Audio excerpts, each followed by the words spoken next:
Hey guys, this is Evan Summers with Summers Wellness. I am here with Jennifer, my lovely wife, as she waves at you.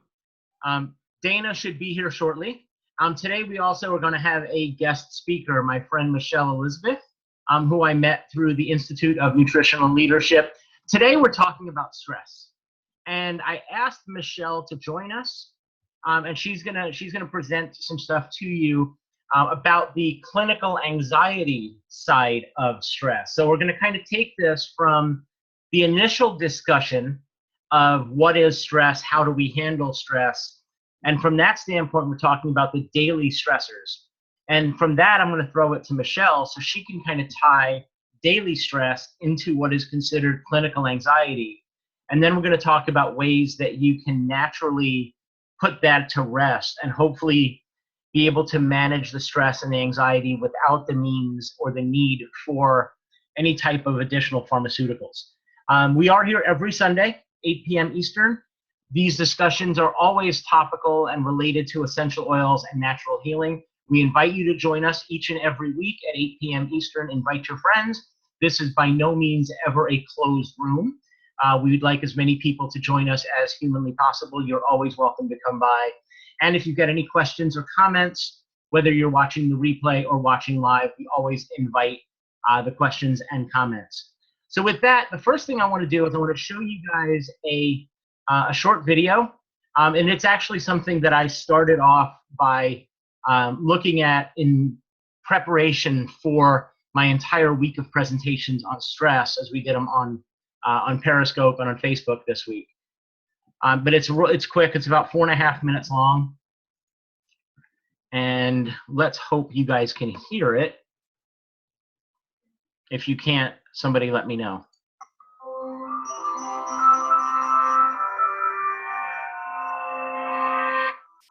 Are you sleeping restlessly, feeling irritable or moody, forgetting little things, and feeling overwhelmed and isolated? Don't worry, we've all been there. You're probably just stressed out. Stress isn't always a bad thing. It can be handy for a burst of extra energy and focus, like when you're playing a competitive sport or have to speak in public. But when it's continuous, the kind most of us face day in and day out, it actually begins to change your brain. Chronic stress, like being overworked or having arguments at home, can affect brain size, its structure, and how it functions, right down to the level of your genes. Stress begins with something called the hypothalamus pituitary adrenal axis, a series of interactions between endocrine glands in the brain and on the kidney, which controls your body's reaction to stress.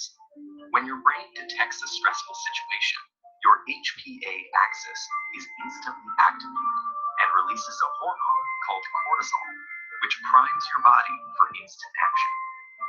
But high levels of cortisol over long periods of time wreak havoc on your brain. For example, chronic stress increases the activity level and number of neural connections in the amygdala, your brain's fear center. And as levels of cortisol rise, electric signals in your hippocampus, the part of the brain associated with learning, memories, and stress control, deteriorate. The hippocampus also inhibits the activity of the HPA axis, so when it weakens, so does your ability to control your stress. That's not all though. Cortisol can literally cause your brain to shrink in size. Too much of it results in the loss of synaptic connections between neurons and the shrinking of your prefrontal cortex, the part of your brain that regulates behaviors like concentration, decision-making, judgment, and social interaction. It also leads to fewer new brain cells being made in the hippocampus. This means chronic stress might make it harder for you to learn and remember things. It also set the stage for more serious mental problems like depression and eventually Alzheimer's disease. The effects of stress may filter right down to your brain's DNA. An experiment showed that the amount of nurturing a mother rat provides its newborn baby plays a part in determining how that baby responds to stress later in life. The pups of nurturing moms turned out less sensitive to stress because their brains developed more cortisol receptors, which stick to cortisol and dampen the stress response. The pups of negligent moms had the opposite outcome. and so became more sensitive to stress throughout life. These are considered epigenetic changes, meaning that they affect which genes are expressed without directly changing the genetic code. And these changes can be reversed if the moms are swapped. But there's a surprising result. The epigenetic changes caused by one single mother rat were passed down to many generations of rats after them. In other words, the results of these actions were inheritable. It's not all bad news, though. There are many ways to reverse what cortisol does to your stressed brain. The most powerful weapons are exercise and meditation, which involves breathing deeply and being aware and focused on your surroundings. Both of these activities decrease your stress and increase the size of the hippocampus, thereby improving your memory. So don't feel defeated by the pressures of daily life. Get in control of your stress before it takes control of you.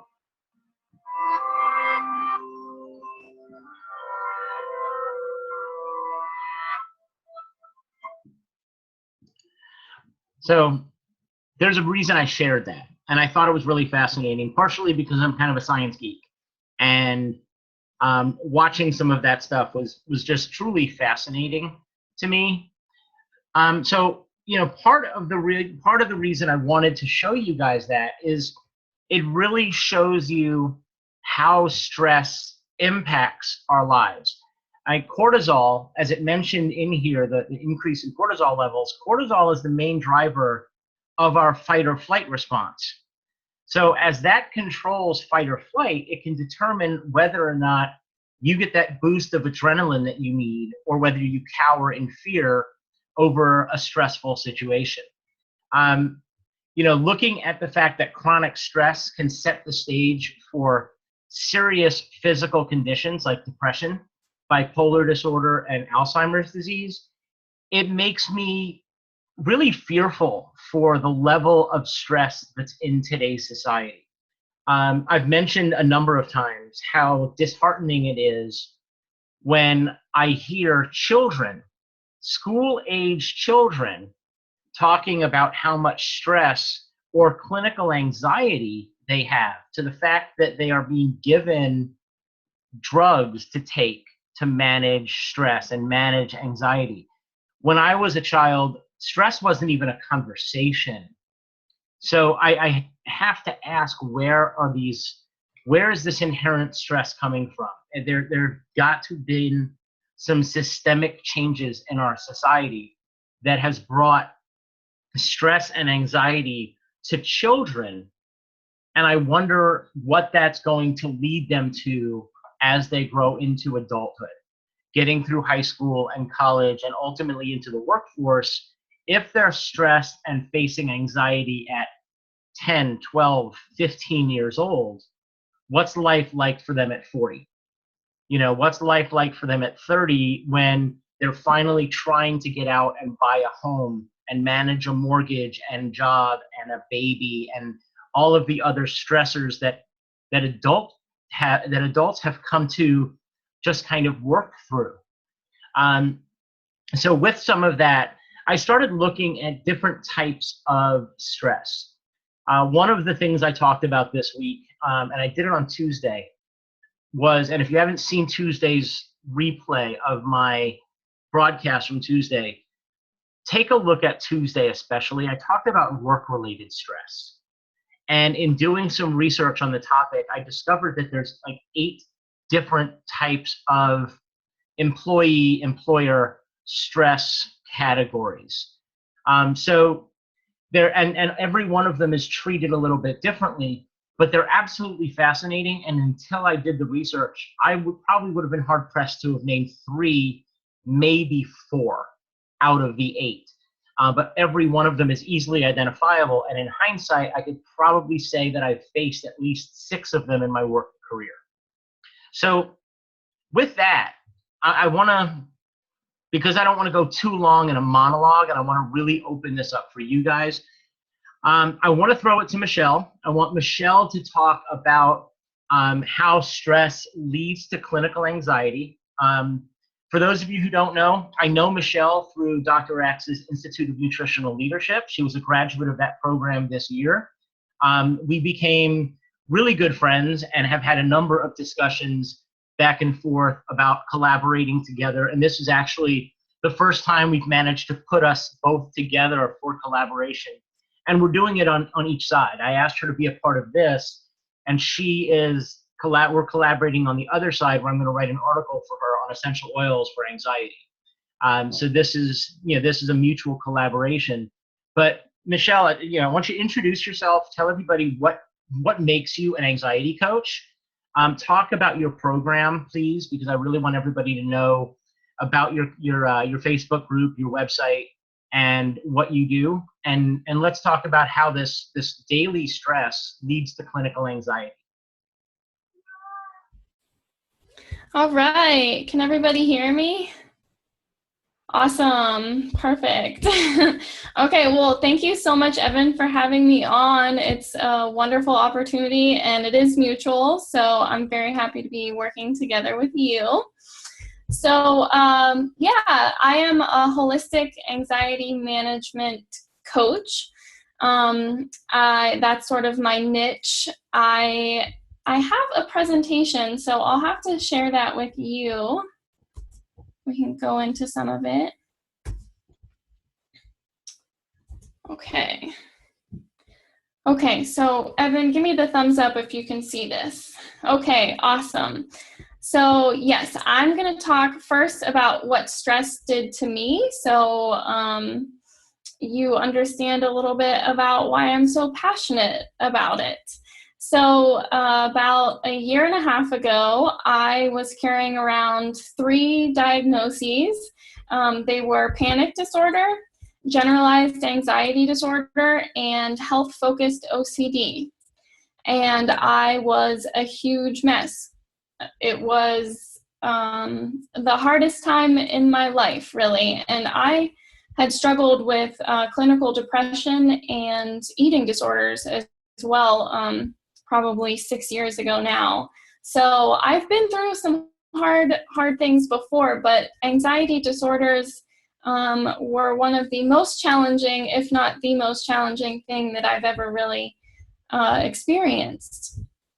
And during my journey, I spent $8,000 to really come up with the building blocks to how to beat these disorders, how to heal my body and my mind, and get to the root cause of really why this was happening to me. And that's something I see a lot with people. They're struggling with anxiety disorders, and they're wondering, why did this happen to me? And so I wanted to discuss that a little bit. Okay. So examples of stress. I know that, Evan, you have covered this very well this week. Chronic stress comes in many different forms, and they include things such as moving, which incidentally is something that probably 75% of my clients that I work with, they have in the last year or two done a move. It is something that is very, very stressful on the body and mind, and I don't think a lot of people realize that. Things like breakups, job changes, those are the 3 big ones: move, breakup, job change. But even little things like colds, suffering from even a bout of the flu, having a health problem, especially a chronic health problem, even going on a new diet is stressful on the body, as well as spending a night out partying, drinking. You're going to have some effects from that. And something that I deal with in San Diego, too much traffic. So how does that really play into anxiety? So you have an event or a situation or even a reaction, and that causes stress.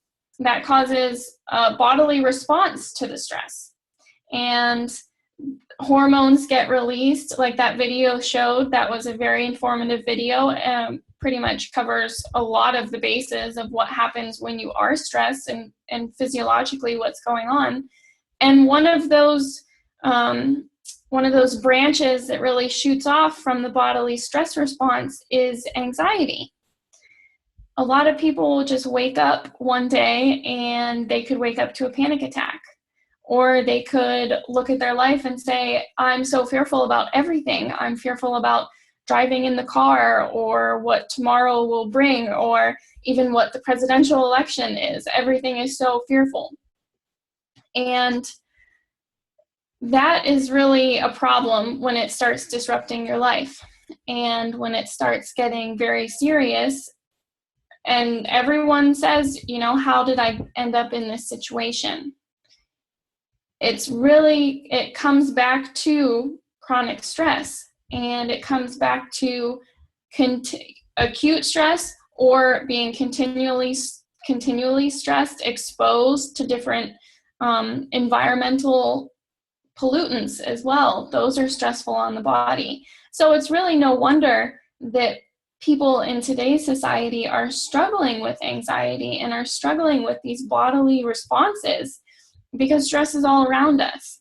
It's really an epidemic, even with the 10-year-old kids in school that are telling their parents how stressed they are. That is not a normal thing. And you can't really have anxiety without it starting from stress. Stress is really what starts the whole process. And it can be a very vicious cycle when it's, you're constantly having anxiety and you're being stressed, and that's causing more anxiety, and your body's like chugging out these stress hormones, and it seems like it's a cycle that never stops. And for some people, like in me, it turned into panic disorder, panic attacks multiple times a day, waking up to panic attacks. What did I do within 10 minutes of getting out of bed that caused me a panic attack? It eventually goes from just being an event and causing anxiety to being sort of a clinical anxiety disorder, where you're feeling anxiety and you're in a movie theater, or you're feeling anxiety and you're just driving in your car and you're like, nothing, I'm not in fight or flight mode right now. I shouldn't be. Nothing is happening to me, but you can't escape it. And this is the cycle. So I wanted to discuss a couple things that you can do right now to kind of nip it in the bud and to start on the path of healing when it comes to stress. So first is identify your triggers. Know what some things are very stressful to you. This differs for every single person. Some things are inherently stressful. Pollution is inherently stressful on the body, but heavy traffic sometimes is not stressful to somebody who was always raised in heavy traffic, in urban sprawl. That doesn't stress them out. But for a country girl, that's very stressful.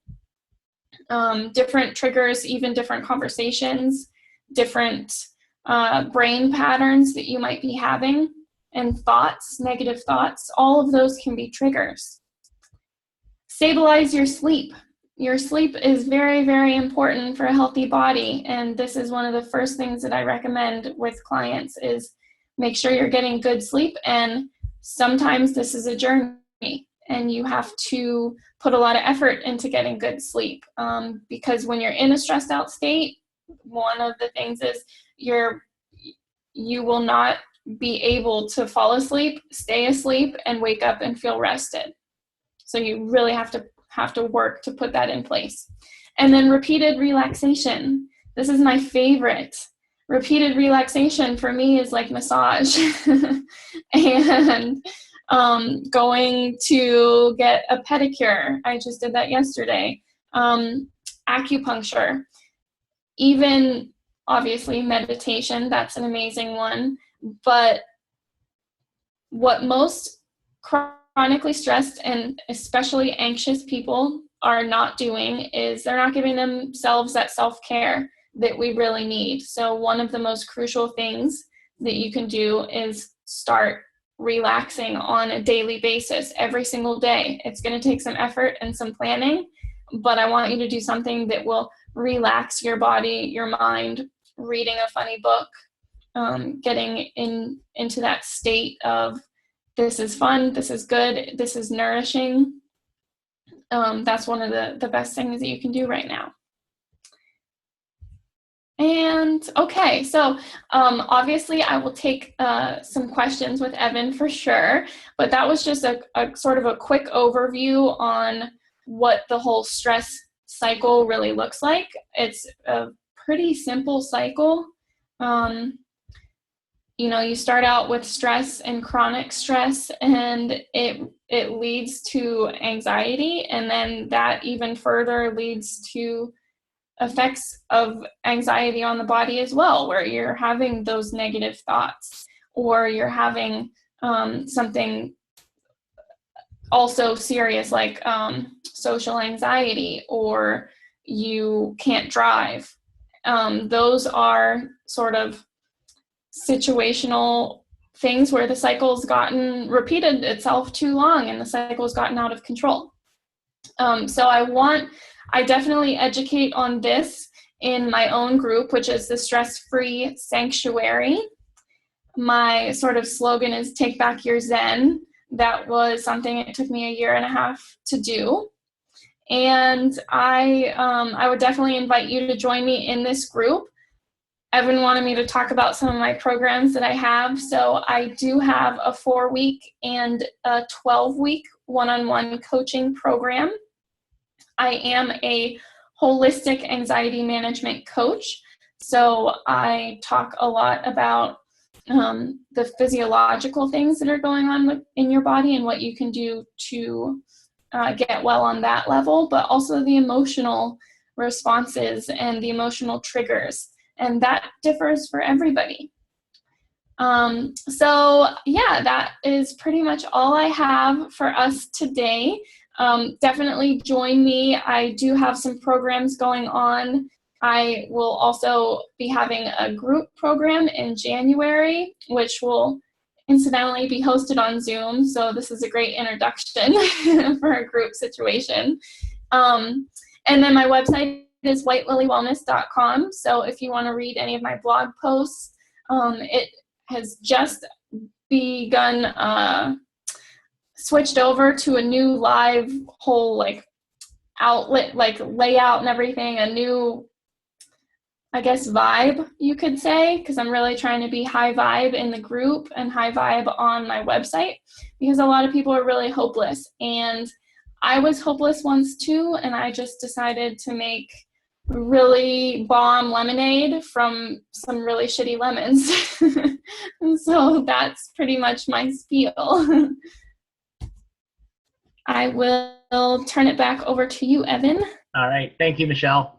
There's a couple of things I wanted to point out, and I love a couple of the things that you mentioned, especially one of the slides that you showed the slide with some of the triggers. And one of the things that I like to talk about being a fear coach is how much fear plays into this entire cycle. And a lot of people don't realize that there are some deep-rooted fears that trigger anxiety, that trigger stress.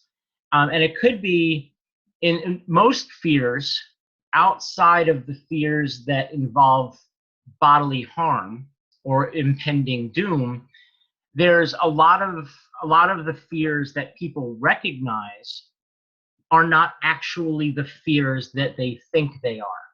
So I'll give you an example. When talking to someone who says they have a fear of failure, they are identifying a fear of failure, but in actuality, failure doesn't even come into the discussion when you dig to the root of the fear. Oftentimes, a fear of failure is really a fear of judgment. And a great deal of those personal fears are fears of judgment. Fear of success falls into that same category. It's not so much that somebody's afraid of failing, because in all honesty, we should all embrace failure. If you don't embrace failure, then you don't embrace growth, because no one has ever learned anything by doing everything correctly.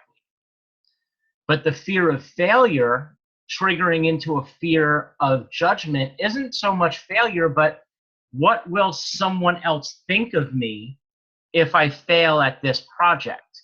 How can I face my loved ones if I don't succeed to their expectations, or more likely, my expectations? So fears really play into it.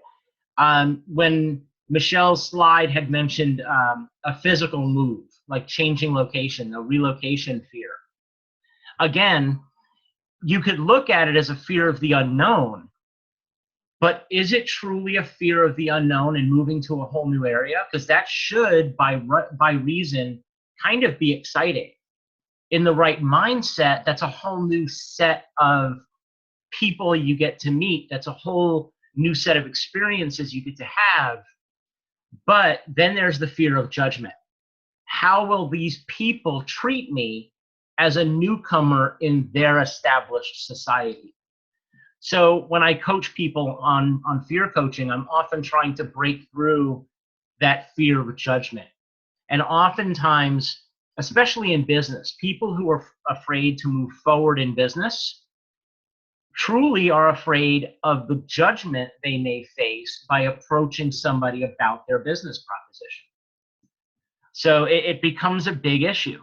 So that's why these things are so ingrained. Now, to take it to Michelle's level, to take it to clinical anxiety, is when you have these fears that go unresolved for a lengthy period of time, to the point where they've buried themselves so deep into your subconscious that you are actually living in fear every day without ever realizing it. So you go from, it's like being in chronic pain. The body shuts off the receptor because you're so steadily in pain for so long that now you are putting up with pain that most people might find hospitalization ready. But because you've been dealing with it for so long, your body's turned off the nerve receptors, so you don't feel that pain anymore. The same could be true of a broken heart. If you're perpetually in that state of mind where you're always hurting, eventually you're building a virtual callus around the heart. So you have that same thing with fear that eventually can become those triggers that Michelle talked about, where 10 minutes after waking up, for no apparent reason, you are in the fetal position, bawling your eyes out, and you have no idea why. Nothing physically triggered it. So let's talk about a few ways to manage this, and then we're going to open it up for some questions. I am 100% with Michelle on the way you can reverse these issues. Exercise, meditation, proper rest, mindfulness. You know what these things all have in common? Is an hour of me time. They really do all boil down to take an hour for yourself. If it's an hour a day, just shut everybody else out. Whether, if you do yoga, if you meditate, if you just find it relaxing to get in the car and drive, just take some me time. And, like Michelle had said, getting a pedicure or going for a massage or acupuncture, sometimes to force ourselves into, and Jennifer and I have done this quite frequently to Jennifer's prompting, but like we have been going to an infrared sauna. Well, that's 45 minutes of sitting in a box that's overheated, but you know what? That 45 minutes forces you to take yourself out of your home comfort, work life situation and go somewhere else where you're forced to be mindful of who you are and your own situation and relax a little bit. That could be true of a pedicure, of a massage, of acupuncture, chiropractic adjustment. Whatever the case may be, that's very beneficial. So let's talk about oils, because really that's what we're here for, right? This is going to sound really weird. I can honestly suggest every single essential oil on the market to benefit you with stress and anxiety. And this is why. So often, our stress and our anxiety is tied to our emotional balance. And every person will react a little differently to different essential oils. For example, and I'm going to point a finger at Jay because she knows it's coming. You could break Jay out of a bad mood in a matter of about 5 minutes just by opening up a bottle of wild orange. For other people, perhaps orange is not their trigger. That's not their comfort zone. So maybe, for example, I could open up lavender and I could instantly relax Jennifer. But actually with Jennifer, it's bergamot. So I already know that. But everybody has that one scent that just instantly kind of gives you that, that everything's okay. You know, I'm feeling that moment of zen, which is why I can say that that one trigger for you, that one oil, whether it's lavender, petitgrain, frankincense, whatever oil it is for you, could be the absolute panacea to helping to break through the stress and anxiety. If you do yoga, if you meditate, I highly recommend frankincense or myrrh or spikenard, all three of which are very grounding. You can apply it to either the top of the head or you can apply to the base of the spine. They immediately impact the crown chakra or the root chakra. So if you're into looking at chakra balancing, using those grounding oils they really help to balance those particular chakras, which can help aid in grounding and aid in getting you back to center. So that's my 2 cents when it comes to the oils. Really, a lot of this just boils down to mindfulness. So let's go ahead and open it up. If you guys have any questions, I know we've had a couple of them that have been discussed and answered in chat. Unmute yourself. Feel free to ask any questions of myself, Michelle. You can ask a question of somebody who's not here, but you're not going to get an answer. Evan, Yes. I have a dispute with you. It's not 5 minutes. It is 2 seconds. It's 2 seconds. I know, but I didn't want to go that far. Thank you. And Yes. I wholeheartedly agree with everything that Michelle said in her presentation, because I actually had to do that a year or so ago, where I actually took a month off from work because I hit adrenal fatigue, and adrenal fatigue sent my entire body into like fight or flight, and I was hitting the brick wall every single time. And I said, you know what? I just need to take myself out of this situation and take care of myself. So totally support. And I just happen to have the flexibility to take a month off. So That's awesome. I know for me, it took me a long time to realize that my work was impacting how I was feeling. And once I finally realized that, a month later, I was out of there. And I was on to something entirely new. And it's, if you really, really have to put in a lot of effort of identifying those triggers and identifying those things that are really depleting you. And adrenal fatigue hit me hard too, very hard. For about a year. And mostly women don't realize that those two little organs, set us into this zone. And when I figured that out, then I learned how to like reverse and just say what I'm gonna do different, how I'm gonna think different, feel different. And once I got those under control, and now I know when that point is coming, I can identify. And like you said, when you can identify, then you just have to have methods in place to be able to back yourself out of that corner. So you need to already have methods to back yourself out of that corner. 100%. There are times, we guys tend to ignore a lot of this stuff. Women are much more apt to recognize the triggers before they occur. For guys, we will usually just blow off everything until it becomes hospitalization time. I used to have panic attacks and never knew why.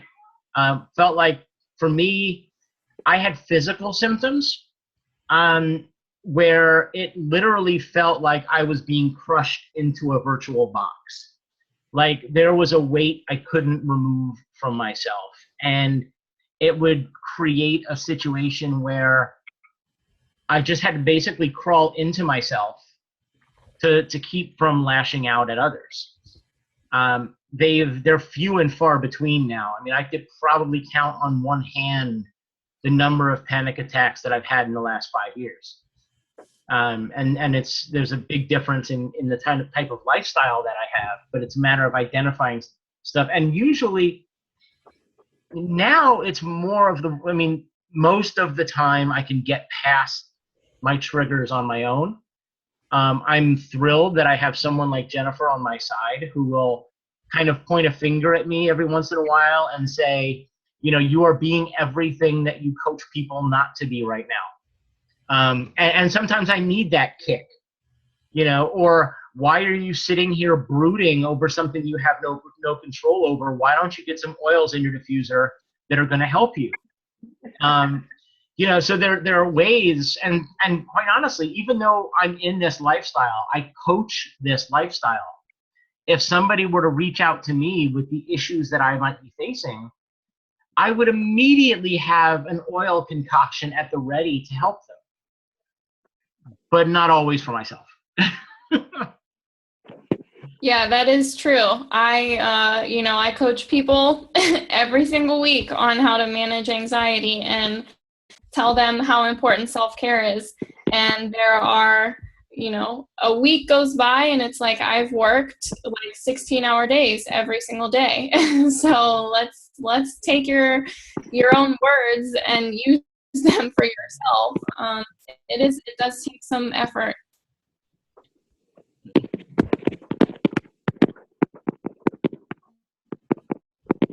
I think Jake's typing. Somebody's typing. All right, so do you have any other questions or comments from the... All I was trying to say is that, yes, I think we all do that. We can give the advice, we have the knowledge, but sometimes we forget to take it ourselves. Yes. And we are always the strength for someone else, aren't we?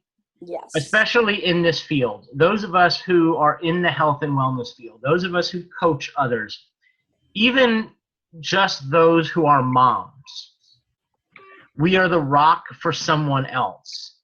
And we often neglect ourselves for the sake of helping others. And there are a number of people who are on this call who I could point a finger at that do that on a daily basis, who could essentially be, a phone call away from hospitalization because there's just no more room. There's no more room on the plate to continue giving.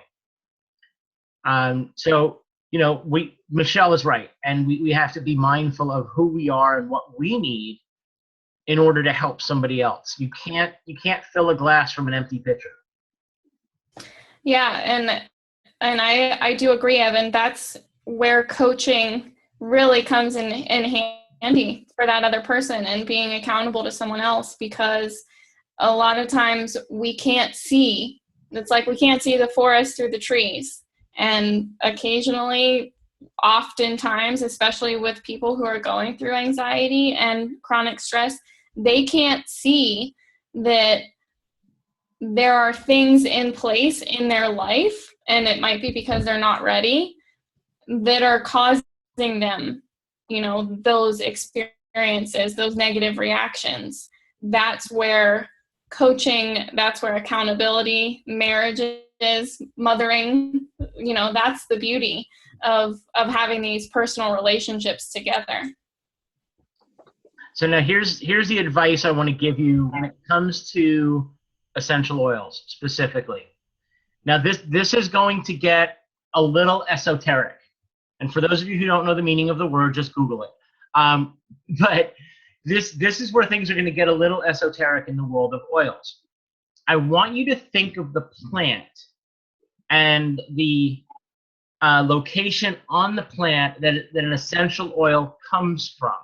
So if you remember when I said earlier, that any essential oil out there could be beneficial for stress, anxiety, and fear. Here's what I want you to do to help identify which you need. Okay? So if an oil comes from the roots of a plant, think of where the roots of the plant are and what they do for the plant. So if it's a root, it's going to help you be grounded. It's going to help you kind of calm and relax and be grounded in your situation. If the oil comes from a grass, well, grasses tend to wave easily in the breeze without breaking. They kind of, just kind of go with the flow. So grasses will generally help you just kind of go with what's going on and manage these stressful situations by just accepting the direction that life is taking you. If you think of florals tend to be out there. They're bright, they're expressive.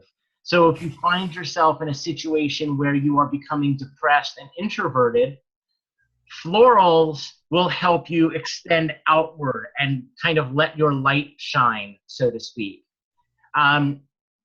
If you need, so think now of, think of fruits, right? So when you're choosing a fruit essential oil, you want something that is going to bring out kind of a focus. It's going to bring some energy. It's going to burst free of the plant that, or in this particular case, the situation that you might be struggling with. So it's going to help you extend beyond your situation. Seed oils, seeds and spices, generally coming from the same category. If you find yourself locked in and trapped and you need to find yourself a way to remain structured, then the seed oils or the spice oils can help you remain better structured and organized and keep you that laser focus and kind of in your own box. So hopefully that helps you guys with some of this. Now, they don't all fall into that category. However, it's a good overall thought process when you're trying to gauge, okay, where am I stuck? Where do I need to go? And what oil is going to get me there?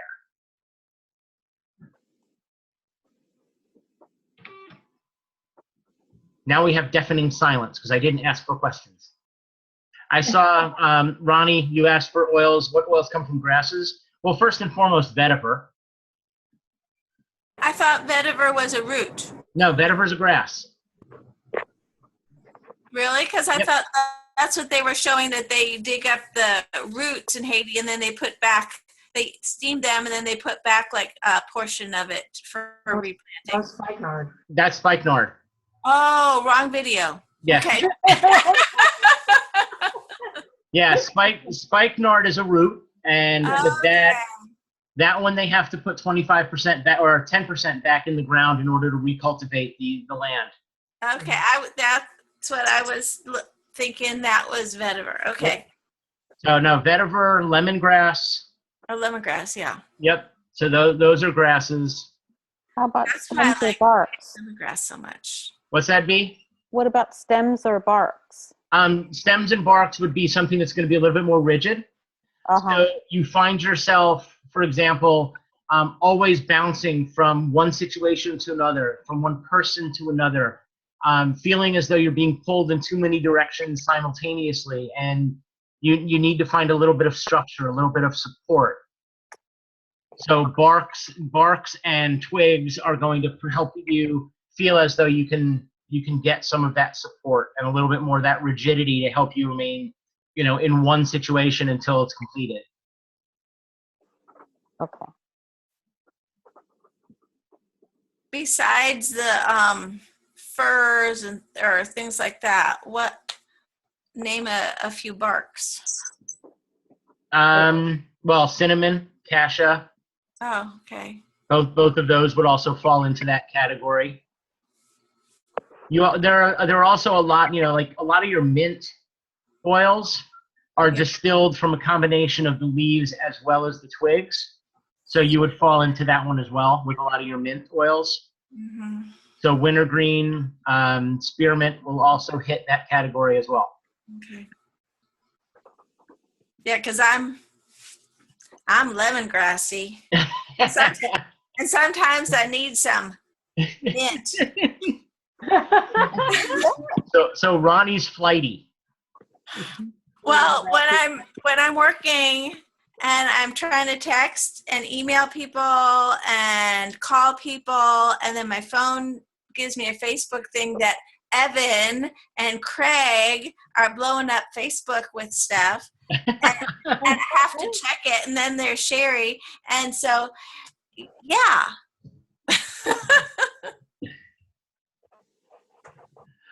All right, so anyone else have anything? Dana, you've been awfully quiet today. No, Broncos lost today. Yeah, no, I saw that. They desperately tried to come back in the last minute. Right, they did. They did all right. All right, so if no one's got anything else, Jen, do you have anything you want to add? Nothing in particular. I guess my curiosity is, and I was just kind of looking at a Dr. X thing about adrenal fatigue, is I guess how you really recognize the symptoms, because there are so many symptoms of adrenal fatigue. So that's kind of my question.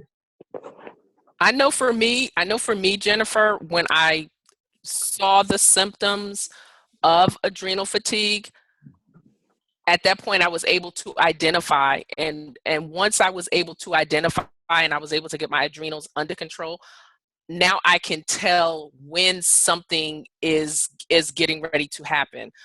I feel like Evan stated, you kind of feel that rush of fear, not so much the fear that he described, but you get the heart racing. That's when I know something is happening. So it's knowing your own body and how it responds, because how I respond may be different than how you may respond. But once you identify those symptoms, it's really, internalizing and identifying what you're feeling at that time and actually what brought you to that point. It's like being able to identify immediately what happened to make me feel this way. Right. Because if you don't identify it immediately, then it kind of goes on and you have to kind of backtrack, so far to kind of figure out, and, maybe Michelle, Dana can kind of explore that. But that was how I was able to help myself once I identified adrenal fatigue. And at the time I didn't have essential oils for it, but Gaia has adrenal fatigue. They have an actual capsule that is for adrenal fatigue. And I actually do that on a 2-week regimen. So, but I didn't have the, so it's really identifying and knowing immediately what happened and having your points to pull you out of that immediately. Gotcha. And if you don't address it, it can turn into adrenal exhaustion, which is something you do not want to have. Oh my God, I didn't know that existed. Yeah, been there, done that. So yeah, good for you that I'm so glad you were able to take care of it. I really am. And I think what happens that we don't identify that it's possible, it possibly can be adrenal fatigue, because we kind of lace it with just regular stress. Mm-hmm. And so when we lace it with regular stress, it just kind of goes on and it becomes a form of acceptance.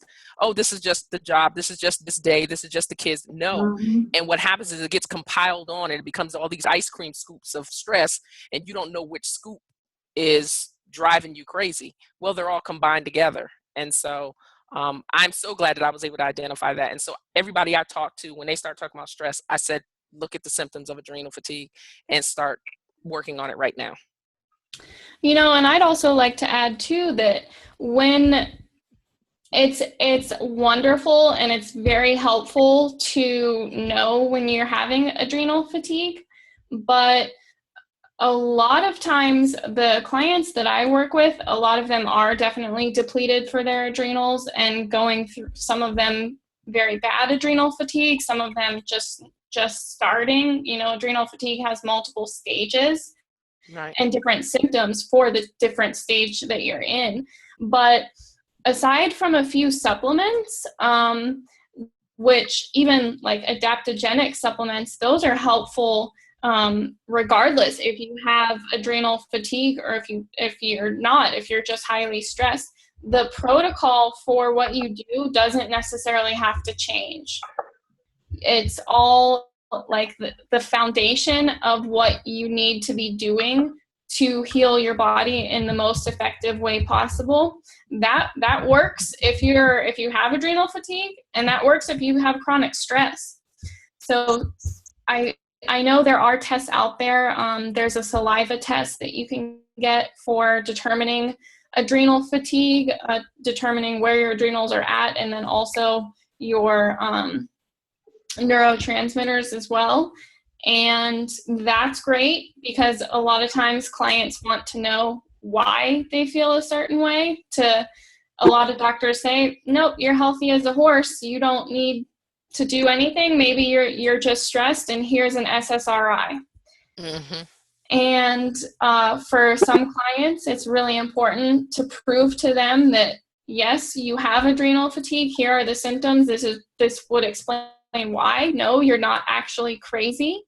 But at the end of the day, I'm going to work with a client either way, if they have adrenal fatigue or if they have chronic stress. And I'm going to tell them, just like Suzanne was saying, you need to identify your triggers. And once you get well, I don't have panic attacks anymore because I've learned to identify if I go through a stressful state for 3 days, that's enough. I'm booking a massage, or I'm doing meditation, or I'm doing something that's going to calm me down. I'll take valerian and passion flower and those things that are really going to calm the body, because you don't want to let it go and start that cycle over again. And one other thing I want to make sure I include, when you ask somebody who says, oh, I'm really stressed out today, and you ask what they're stressed about, or you start to have a conversation and somebody talks about what's stressing them out, whether it's kids or work, or I had a whole day talking about, personal, what I called stress expectations, the types of things that are stressing people. Everyone identifies primarily external factors. So they talk about what's being done to them by another. So what their boss is saying, what their coworkers doing, what's happening in traffic, what their kids or their loved one is saying or doing to them. They identify these external stress factors without ever paying attention to the internal stressors. And that's why I did that whole day on the stress expectations, the stresses that they're putting on themselves. But the other part, the part that really gets under the radar, that nobody ever seems to acknowledge, and Michelle kind of touched on this in one of her slides, is our toxic environment.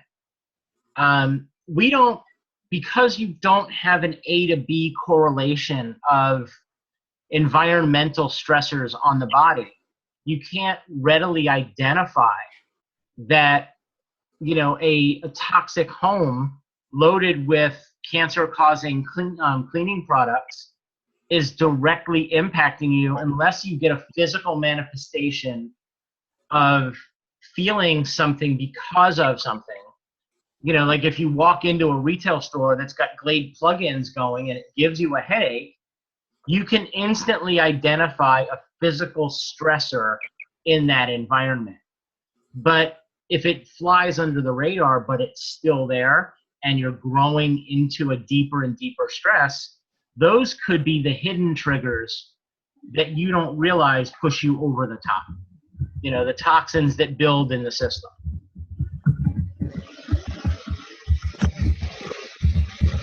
Well, and Evan? Yeah. The other thing that wasn't touched upon is diet, the lack of certain nutrients that can cause stress within the body. And I strongly believe even, and I say this respectfully, like mental illness. I don't know if I'm saying that right, but you know what I'm saying? Certain things that you're lacking of can really cause havoc in your body and put even more stress on it. Oh, it absolutely can. Your body is seeking nutritional value in foods that are nutritionally void. It's been studied that the foods, even natural, organic produce purchased today, has 20% of the nutritional value of the same exact food purchased in the 1950s. So if you were to eat an apple from the 1950s, you would have to eat 5 apples today. If you could find organic ones, you'd have to eat 5 of them to get the same nutritional benefit as you would have in the 50s. So even though we're big fans, and Jennifer, Dana, and I, we have all spent a lot of time having a conversation about diet and proper nutrition and food, no matter how much you eat in a raw organic state, your body is still starved for the nutritional vitamins and minerals that it needs to fully process the heavy metals and the toxins and everything else that we're being bombarded with daily. Yep. Diet is huge, and nutritional deficiencies is so important. This is why talk therapy, psychology does not always work for anxiety disorders. And this is why people give up, because that connection between like the emotional aspect and changing your brain patterns, that's amazing work right there.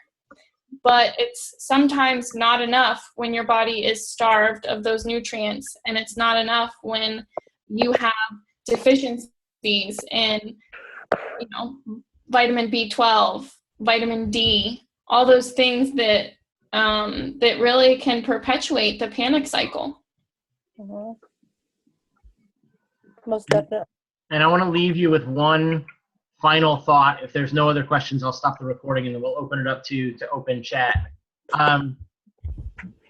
Stress, anxiety, fear, the reversal of that panic attack, that fight or flight response.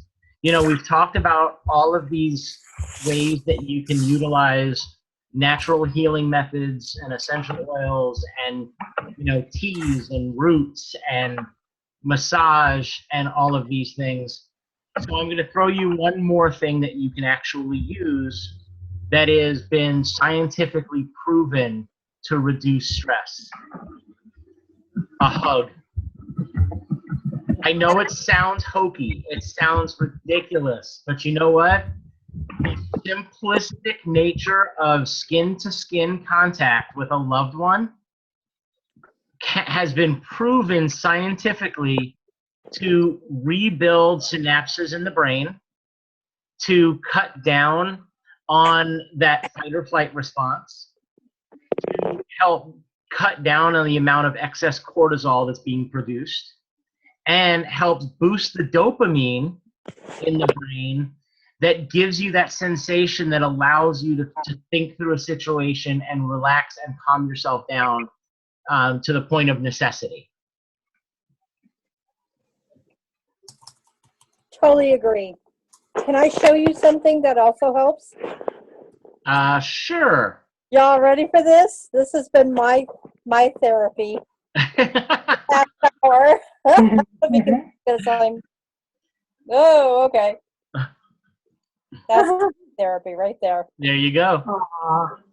Get a dog. They actually made my dog an emotional support animal. Oh, that's great. Yeah. All right, so let me go ahead and wrap up the recording, and then we can open it up to open chat. So thank you guys all for being here today. I want to especially thank Michelle for her presentation. Please follow her at whitelilywellness.com. She is on there with information and education for you guys on a regular basis. Her new website looks amazing. Any What's questions that or website comments? again? whitelilywellness.com. Her new website is really amazing, and reach out to her if you have any questions. If you know somebody who's struggling with anxiety, reach out to her. Her name is Michelle Elizabeth. You can find her on Facebook. Look for her at the whitelilywellness.com website. Send her a message on there and get her connected with somebody that you feel can use her and can benefit from her expertise. As always, if you have any comments or questions about this topic, if you want to learn more about essential oils and how they can help you, reach out to us.